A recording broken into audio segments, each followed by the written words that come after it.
Sa hilagang bahagi ng Pilipinas, ang kabundukan ng Cordillera ay laging maganda at puno ng hiwaga.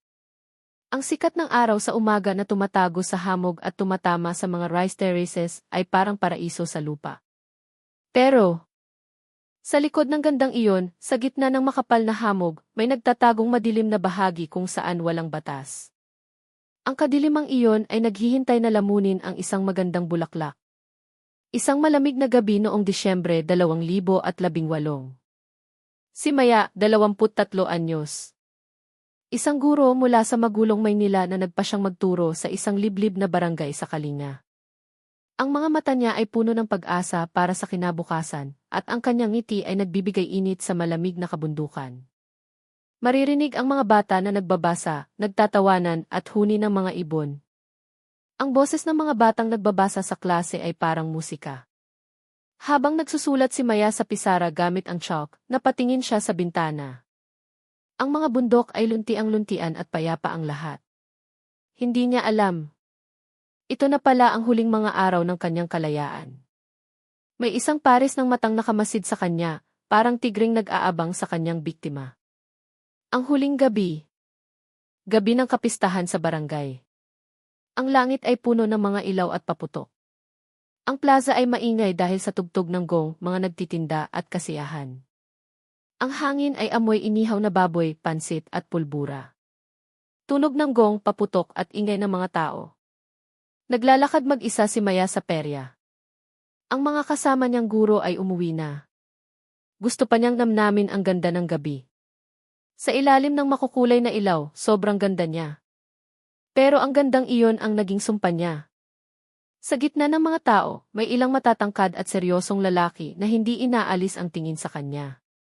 Hindi sila taga roon. Ang suot nila ay masyadong maayos, at kung tititigan, makikita ang umbok ng baril sa kanilang mga baywang. 10:00 ng gabi. Ang daan pa uwi sa tinutuluyan ni Maya ay medyo malayo sa sentro at napapaligiran ng matataas na puno ng pino. Walang post ng ilaw. Tanging liwanag lang ng buwan ang nandoon. Ang hangin ng Disyembre ay nanunuot sa buto sa lamig. Ang ilaw ng motor ni Maya ay hirap na tumagos sa hamog. Bigla, may nakakasilaw na ilaw ng sasakyan mula sa likod.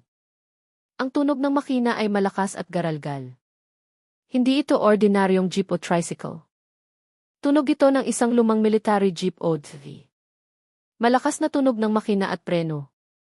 Kinabahan si Maya. Tumabi siya para magpaanod, pero hindi siya nilampasan ng sasakyan.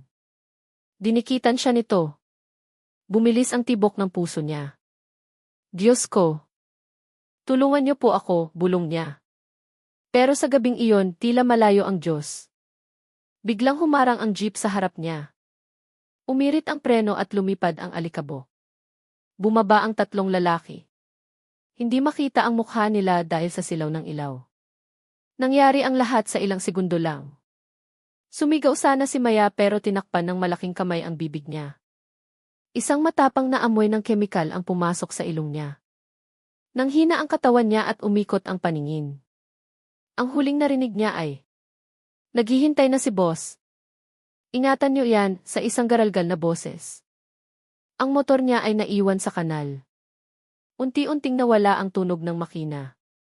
Ang naiwan na lang ay huni ng mga kuliglig at ihip ng hangin. Ang nawawalang guro. Kinabukasan ng umaga. Nakita ng mga taga-barangay ang motor sa gilid ng daan. Pero wala na si Maya. Ang nakakapagtaka. Walang bakas ng gulo sa paligid ng motor. Malinis ang lahat. Inireport nila sa presinto, pero si Cortez, ang pulis sa lugar, ay parang walang gana. Humithit siya ng sigarilyo at tinignan ang motor. Ang sinabi niya sa mga tao ay masakit pakinggan. Cortez, taga Maynila yang si Maam Maya. Sanay sa syudad, baka hindi kinaya ang buhay probinsya. Baka sumama lang yan sa boyfriend niya at nagtanan. Ang totoo, may makapal na sobre ng pera na ang nasa bulsa ni Cortez. Sa lugar na iyon, ang batas ay ang salita ng may pera at kapangyarihan. Ang katotohanan ay natabunan na ng hamog. Ang liham at ang kulungan. Makalipas ang 3 araw sa Maynila. Nakatanggap ng sulat ang mga magulang ni Maya. Sulat kamay ng anak nila, pero ang tono ay ibang-iba. Tay, nay, patawarin niyo ako. Sumama ako sa nobyo ko panorte para magbagong buhay. Huwag niyo na akong hanapin. Hayaan niyo na ako sa desisyon ko. Halos himatayin ang nanay niyang si Aling Nena. Hindi. Hindi ito gawa ng anak ko. Hindi niya kami iiwan ng ganito. Sigaw niya habang umiiyak. Pero ano ang magagawa nila? Kahit sa pulisya sa Maynila, ang sabi lang ay, hindi po kidnapping yan, nagtanan po ang anak niyo, matanda na po siya. Habang umiiyak ang mga magulang niya sa Maynila. Sa gitna ng makapal na gubat sa kalinga, nagising si Maya. Hindi sa ilalim ng araw, kundi sa loob ng impyerno. Isang malawak na kwarto na puno ng mamahaling gamit, pero ang mga bintana ay may makapal na rehas na bakal. Dinig niya ang hangin sa labas, pero ang kalayaan ay napakalayo na. Bumukas ang pinto. Ang bawat yabag ng sapatos ay parang martilyo sa dibdib niya. Isang lalaki ang lumabas sa dilim. Nakangiti siya. Pero ngiti iyon ng isang buwaya. Don Emilio, gising ka na pala. Ma'am. Welcome. Simula ngayon. Akin ka na. Para sirain ang diwa ng isang tao, hindi kailangang saktan ang katawan. Sapat nang patayin ang pag-asa. Nang imulat ni Maya ang mata niya, nakita niya ang gintong kisami, naamoy ang mamahaling kahoy, at nakita ang mga antik na kagamitan. Para itong palasyo, pero ang tunog ng kandado sa pinto ang nagpaalala sa kanya ng realidad. Ang unang araw sa impyerno. Tahimik sa kwarto. Huni lang ng ibon ang naririnig. Bumangon si Maya. Masakit pa ang ulo niya. Tumakbo siya sa bintana. Hinawi ang kurtina. Hindi magandang tanawin ang nakita niya, kundi bakal na rehas na bagong welding pa. Maya, kinakalampag ang pinto, tulong. Sinong nandyan? Buksan niyo to. Hindi bumubukas ang pinto. Ang sigaw niya ay umalingaw-ngaw lang. Biglang. Click. Bumukas ang lock. Pumasok si Don Emilio. Nasa 50, nakabarong Tagalog na gusot mayaman at mukhang kagalang-galang. May dala siyang tray ng pagkain at saa. Ang mukha niya ay malamig at ang mata ay parang sa ahas. Don Emilio, kalmadong boses, huwag ka nang sumigaw, ma'am. Soundproof ang kwartong to. Kahit anong sigaw mo. Mga puno at hayop lang ang makakarinig sa'yo. Maya, umatras, sino ka? Bakit mo ako kinulong? Gusto ko nang umuwi. Don Emilio, nilapag ang tray, umuwi. Wala ka nang uwian. Ang alam ng magulang mo, nagtanan ka na. Sarado na ang kaso sa pulis. Ngayon, hindi ka bisita dito. Isa kang pag-aari. Ang pagtutol. Nagalit si Maya. Ang takot ay naging galit. Kinuha niya ang pitsel ng tubig at ibinato kay Don Emilio. Bumagsak ang tubig sa paanan ng Don. Pero hindi siya gumalaw. Ni hindi kumurap. Mas lumalim ang ngiti niya. Pumitik siya ng daliri. Pumasok ang 3 armadong lalaki. Mukhang mga goons na handang pumatay. Don Emilio, gusto ko sanang maging mabait sa'yo. Pero kung sasakay ka sa mailap na kabayo, kailangan munang paamuhin sa latigo. Tinuro niya si Maya. Don Emilio, dalhin sa basement. Walang pagkain. Walang tubig. Isang gabi sa dilim, matututo yan lumugar. Maya, wag. Bitawan niyo ako. Kinalagkad siya ng mga tauhan. Nagpupumiglas siya pero wala siyang laban. Hila-hila siya sa hallway at naiwan ang marka ng sapatos niya sa mamahaling carpet. Ang basement. Sa ilalim ng mansyon ni Don Emilio may kwartong walang ilaw. Amoy amag at lansa. Tunog ng bakal na pinto, kalabog ng katawan at pagsara ng pinto.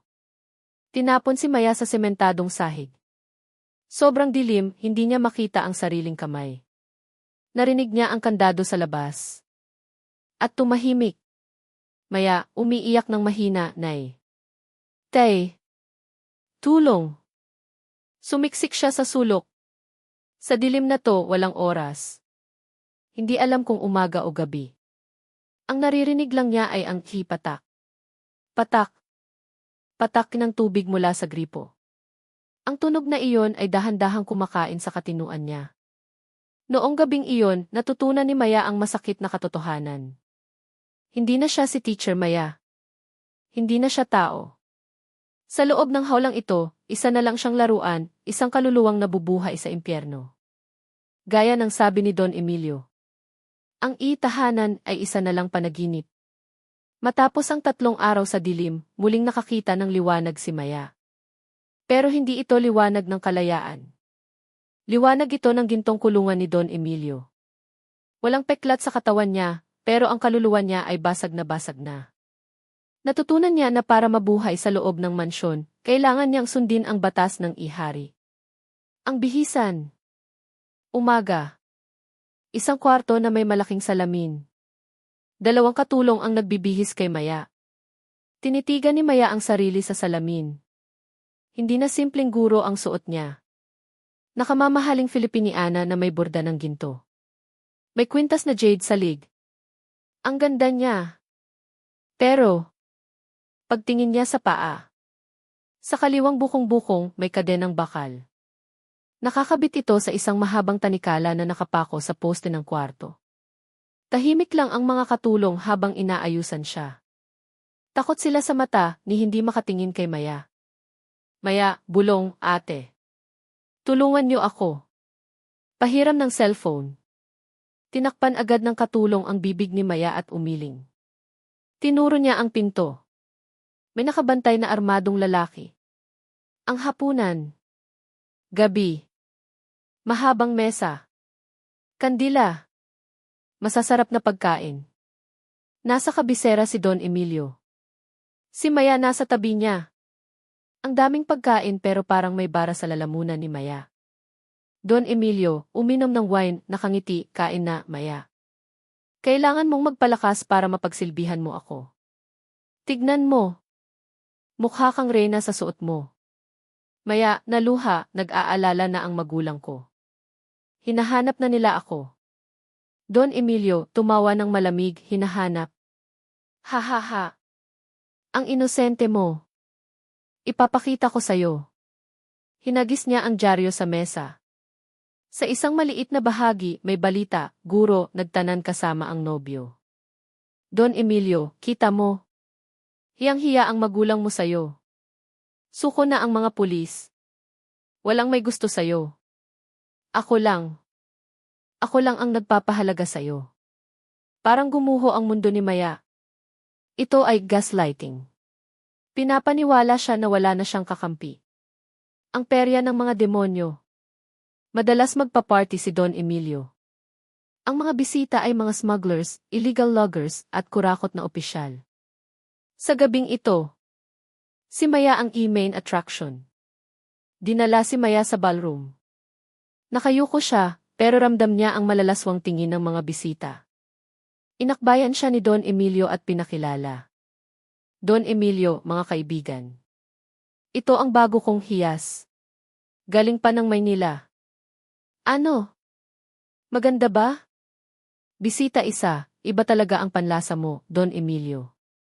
Sayang naman at nakatago lang dito sa bundok ang ganyang kagandahan. Hinawakan ni Don Emilio ang baba ni Maya at pinuwersang tumingin sa kanya. Don Emilio, bulong na may banta, umiti ka. Maya, kung ayaw mong masaktan, ngitian mo sila. Ikaw ang trodyo ko. Kapag pinahiya mo ako, alam mo na ang basement. Nagitngit ang ngipin ni Maya at pilit nang umiti. Pero sa loob ng mata niya, nag-aapoy ang galit. Isa siyang manika sa labas, pero sa loob, nagsisimula ng mabuo ang plano ng paghihiganti. Sa gabing iyon, natutunan ni Maya, para makatakas sa impyerno, bawal umiyak. Kailangan niyang maglaro. Magpanggap na maamong pusa. Habang naghihintay na maging tigre na mananakmal. Lumipas ang panahon. 1 taon. 2 taon. Ang pangalang Maya ay nalimutan na sa labas. Pero sa loob ng gintong kulungan, araw-araw ay gyera. Flashback 1, maulan. Sinubukan ni Maya umakyat sa bakod. Sugatan ang kamay. Pero tumahol ang mga aso. Nahuli siya. Flashback 2 sa kwarto. May hawak na yantok si Don Emilio. Hindi siya galit, parang nagdidisiplina lang. Maganda ang balat mo. Ayokong magkapeklat. Pero kailangan mong matuto. Hinampas niya si Maya sa likod.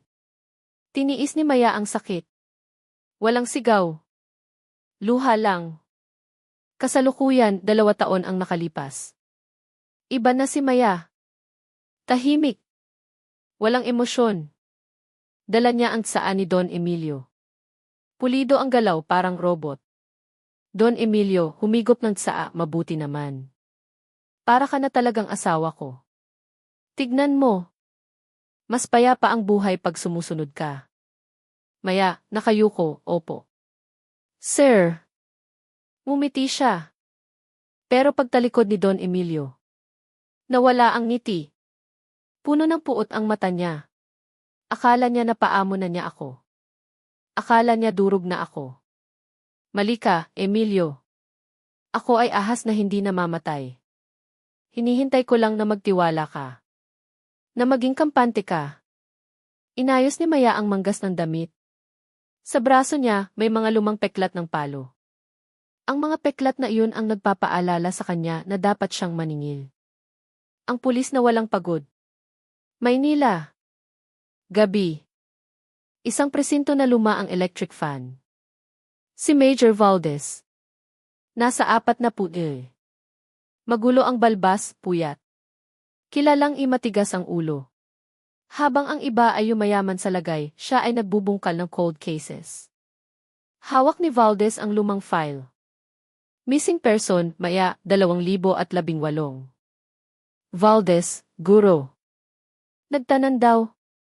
Kalokohan. Ginamit niya ang magnifying glass sa kopya ng sulat ni Maya. Valdez, kakaiba to. Ang mga tuldok. Ang diin ng ballpen. Nanginginig ang kamay nung sinulat to. Hindi ito kusang loob. Sinulat to habang may nakatutok na patalim. Tumayo siya. Nawala ang pagod. Nabuhay ang dugo ng isang mangangaso. Valdez, tumawag sa telepono, pre. Kontakin mo ang istasyon sa Kalinga. Bubuksan ko ulit ang kaso ng nawawalang guro. Umiikot na ang gulong ng palad. Sa isang banda, ang bihag na gustong maghiganti. Sa kabila, ang pulis na uhaw sa katotohanan. Hindi nila alam, pareho silang papunta sa iisang direksyon. Ang pag-asa ay parang kandila sa bagyo. Muntik nang mamatay, pero konting fuel lang, lalagablab ulit. Si Maya, matapos ang 2 taon, ay may plano. Ang sandata niya ay hindi baril. Karayom at sinulid. Kusina ng mansyon. Maulan. Nakaupo si Maya, nagbuburda sa isang piraso ng telang ifugaw. Sa unang tingin, disenyong bulaklak lang. Pero sa gitna ng mga bulaklak, may maliliit na letra na nakatago sa borda. Maya. Kalinga di. Pumasok si Manang Celia, ang kusinera. Takot siya kay Don Emilio pero naaawa kay Maya. Maya, hinawakan ang kamay ni Manang Celia, Manang. Tulungan niyo ako. Gusto ko sanang mapalabas to. Pag nag-market kayo, ibenta niyo to. Baka may makapansin. Manang Celia, takot, naku, maam. Papatayin tayo ni Don Emilio. Hari siya dito. Maya, lumuhod, umiiyak, parang awa niyo na po. Gusto ko lang malaman ng magulang ko na buhay pa ako. Tulungan niyo po ako. Napaluha si Manang Celia. Hinaplos ang ulo ni Maya at tinago ang tela sa baywang. Manang Celia, sige. Bahala na ang Diyos. Ibebenta ko to sa palengke bukas.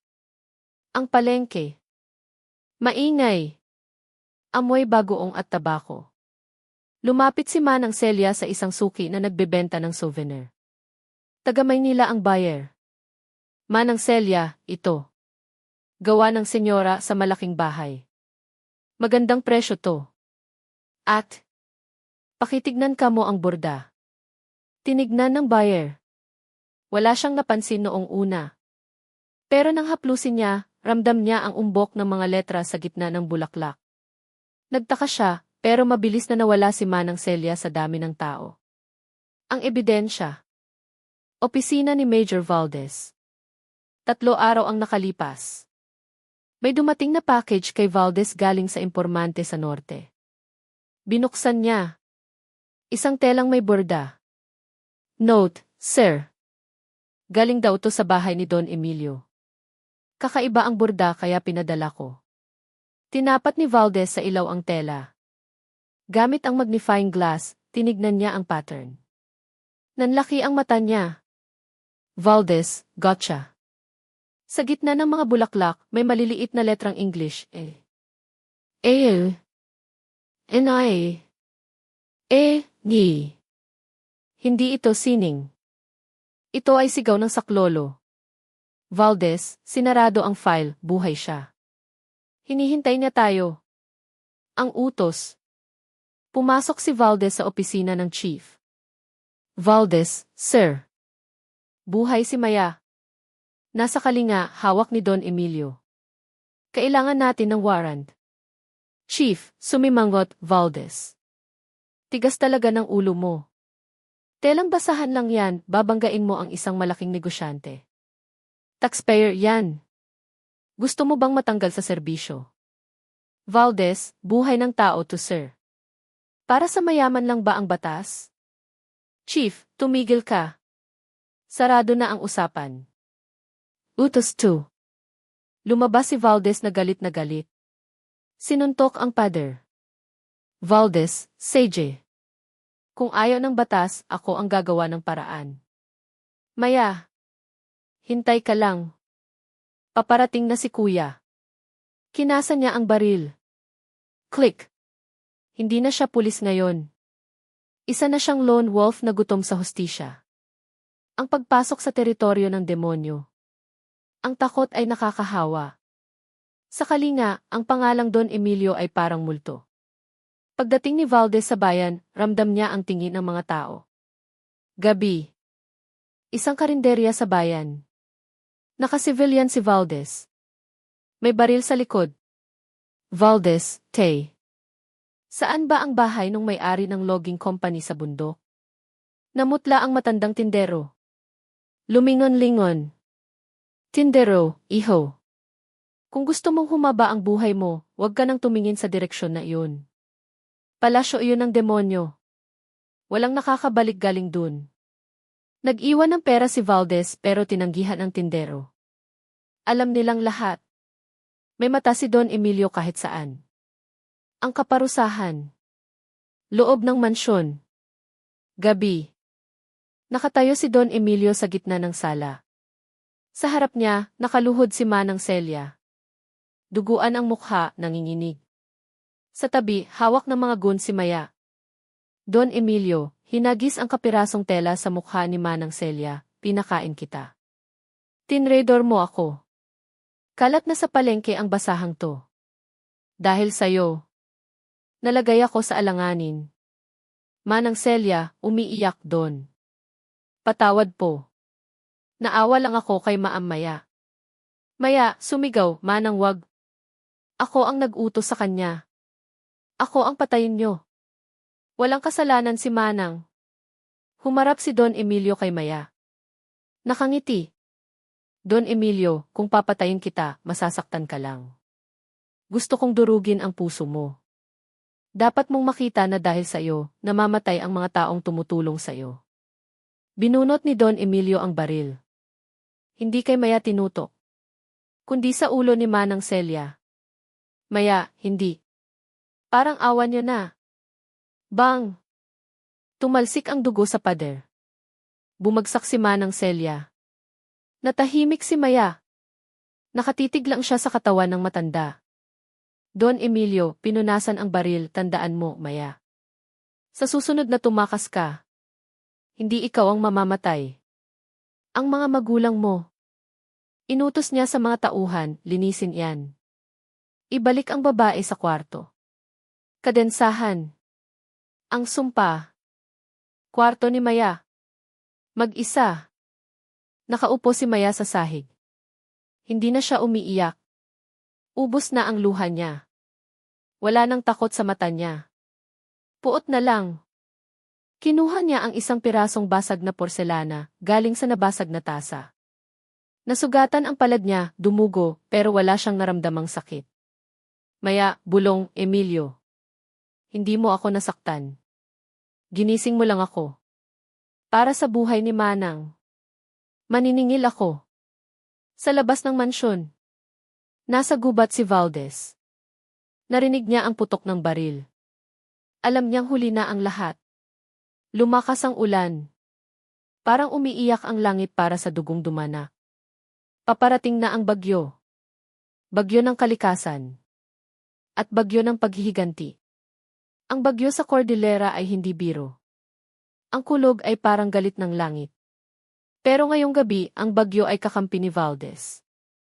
Ang ulan ang nagtatago sa yapak niya at ang dilim ang kanyang balabal. Hating gabi. Bumabagyo. Umakyat si Valdez sa bakod.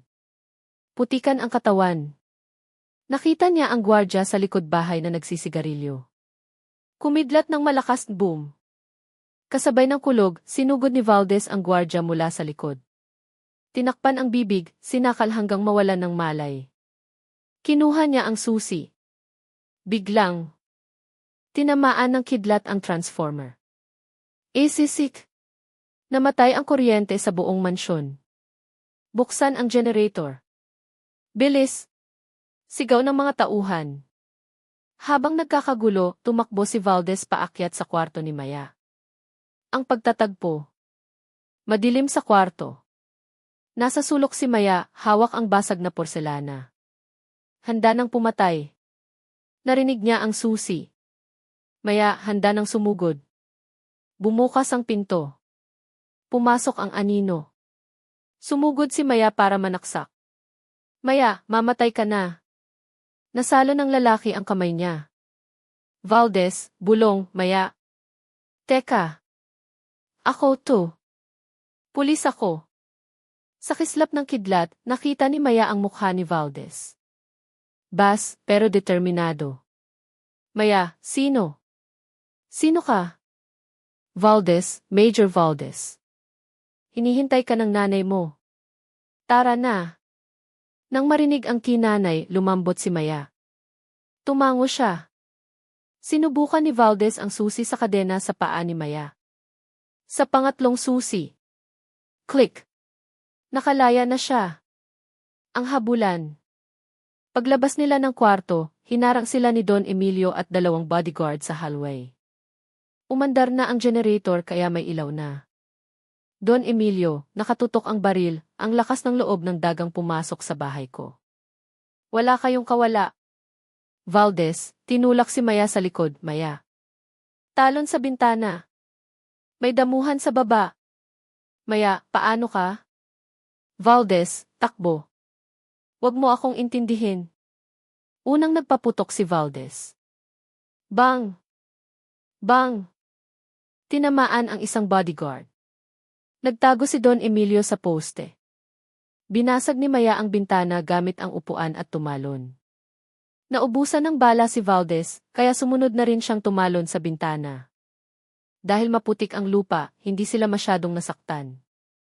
Don Emilio, sumigaw mula sa bintana, habulin niyo. Hanggang gubat. Patay o buhay. Ibalik niyo sila. Sa gubat ng kalinga. Tumatakbo sina Maya at Valdez sa gitna ng ulan at dilim. Ang gubat ng kalinga ay puno ng bangin at mababangis na hayop. Pero mas mabangis ang mga taong humahabol sa kanila. Tunog ng putikan, hingal. Walang sapato si Maya. Sugatan ng paa sa bato at tinik, pero hindi siya tumitigil. Hila-hila siya ni Valdez. Valdez, kaya mo iyan, Maya. Malapit na. Maya, hindi ko na kaya. Hinila siya ni Valdez sa likod ng malaking puno. Pinunasan ang putik sa mukha ni Maya. Tinali ang sugat sa paa gamit ang punit na damit.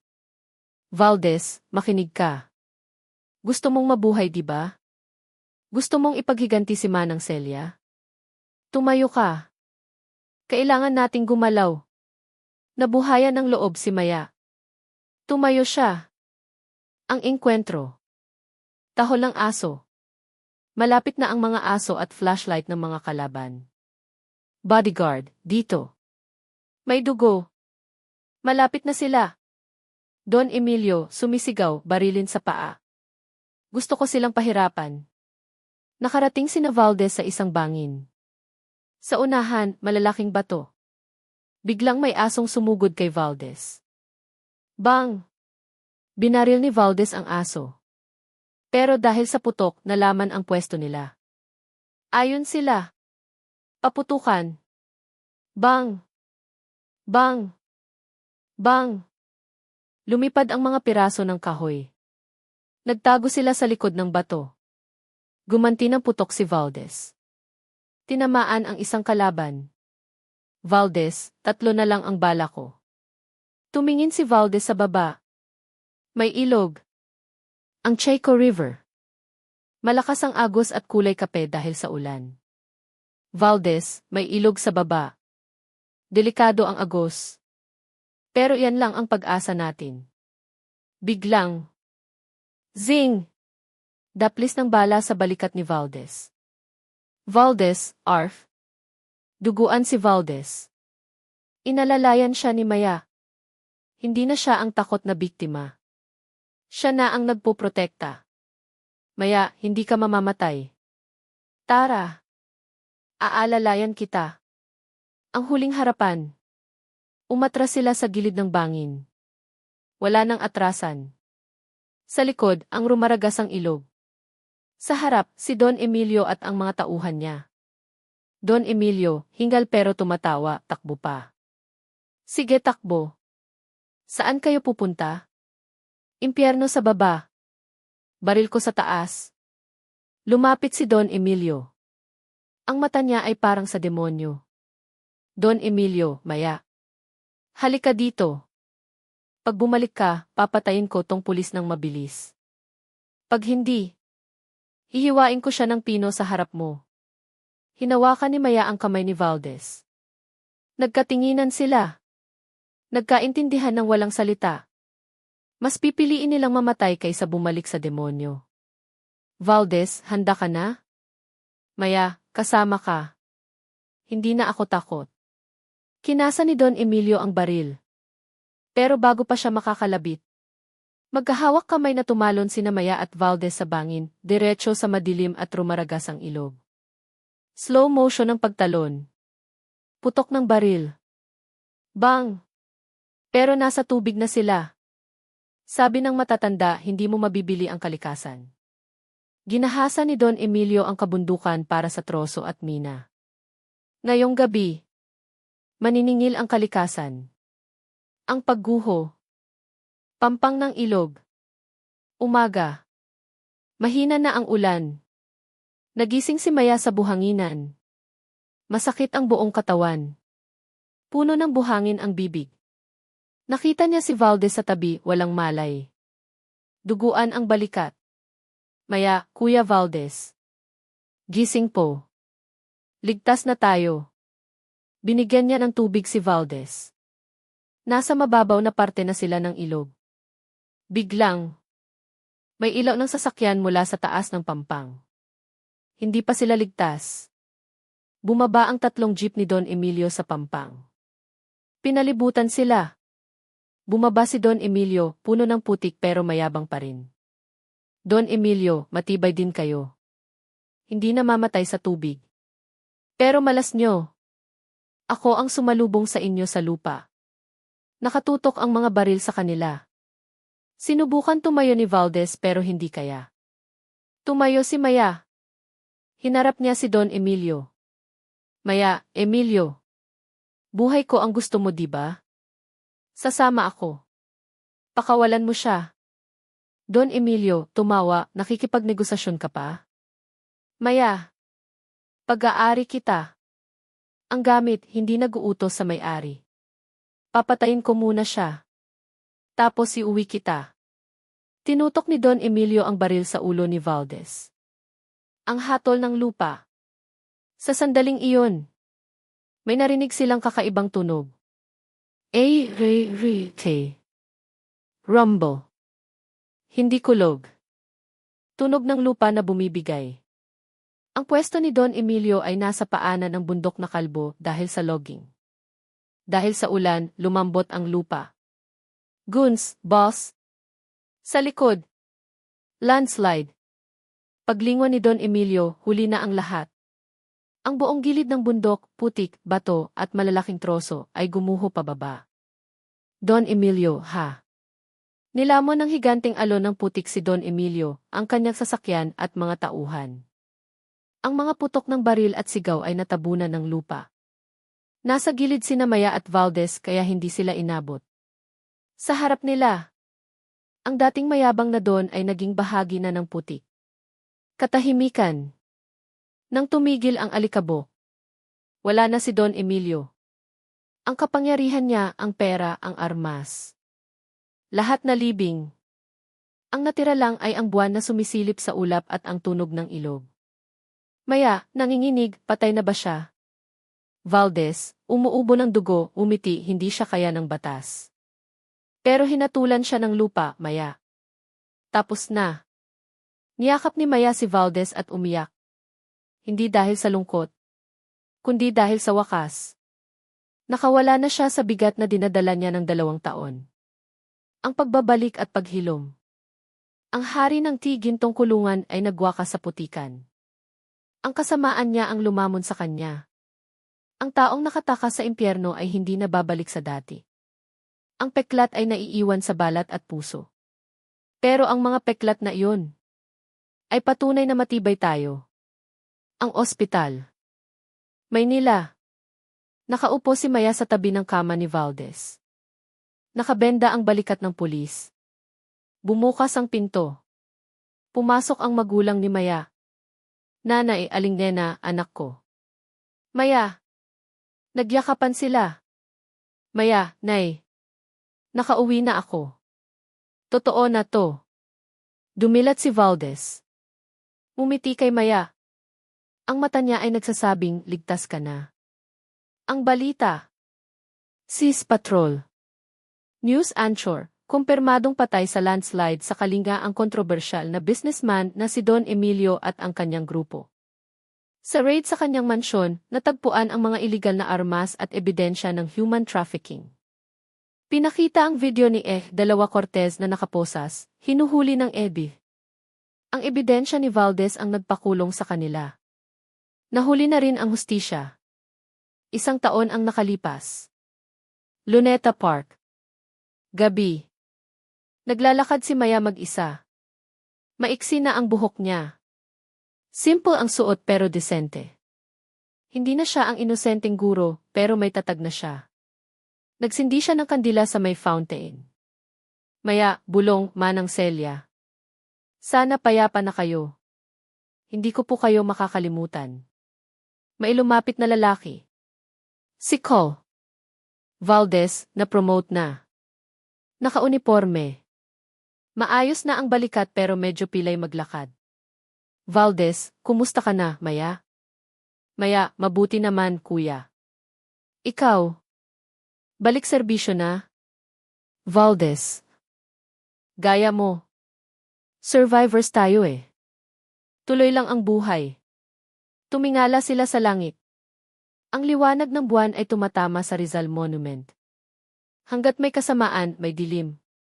Pero hanggat may dilim, laging may liwanag na papasok para wasakin ito. Nawala ang 2 taon ng buhay ko. Pero hindi nila nakuha ang kaluluwa ko. Malaya na ako. Gaya ng isang ibong nakawala sa hawla.